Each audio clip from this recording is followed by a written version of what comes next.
ఏం చెప్పారు ఆయన? బంగారం కొనొద్దు అన్నాడు. మేము బంగారం కొనే బ్యాచ్ కాదు. మాకు ఏం చెప్తాం ఆయనకు? సరే ఆయన ఏం చెప్పాడు? ఏదో పెట్రోల్ డీజిల్ తక్కువ వాడమన్నాడు. ఇక ఆయననేమో విదేశాలు తిరుగుతాడు. మనం తక్కువ వాడమన్నాడు. ప్రైవేట్ జెట్ వేసుకొని ఆయన తిరుగుతాడు. ఇక ఇంకేదో చెప్పిండు ఒక 3-4 ముచ్చట్లు. ఏమంటారు? కలిసే ఉన్నారు. కలిసి వచ్చి ఏంది బ్రదర్? వాళ్ళిద్దరు ఎప్పటి నుంచో కలిసి ఉన్నారు. నేను అడుగుతున్నా బ్రదర్, వాళ్ళు కలిసి లేని కొత్తగా కలిసేది ఏముంది? రేవంత్ రెడ్డి బీజేపీతోని కలిసే ఉన్నారు కదా. ఆర్ఆర్ ట్యాక్స్ అని ప్రధానమంత్రి గారు ఏప్రిల్ 2024లో ఇక్కడ బహిరంగ సభ పెట్టి చెప్పారు. ఆర్ఆర్ ట్యాక్స్ వసూలు అవుతుంది అన్నారు. 2 ఏళ్ళు అయిపోయింది. ఇప్పుడు ఆ మనిషిని మళ్ళీ నాతో రా అంటున్నాడు. దాని అర్థమైంది అంటే 2 ఏళ్ళు నువ్వు వసూలు చేస్తున్నాయని నాకు తెలుసు, నువ్వు చేసే దొంగ పనులన్నీ నాకు తెలుసు, కానీ నాతో కలిసి వస్తే అన్నీ మాఫ్ అవుతాయి.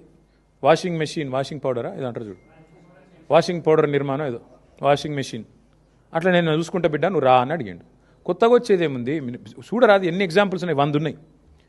హైదరాబాద్ సెంట్రల్ యూనివర్సిటీలో 10,000 కోట్ల కుంభకోణం జరిగిందని నేను చెప్పడం కాదు, సుప్రీంకోర్టు అపాయింట్ చేసిన సెంట్రల్ ఎంపవర్డ్ కమిటీ చెప్పింది. ఎవరికి? నాకు చెప్పలా, కేంద్ర ప్రభుత్వానికి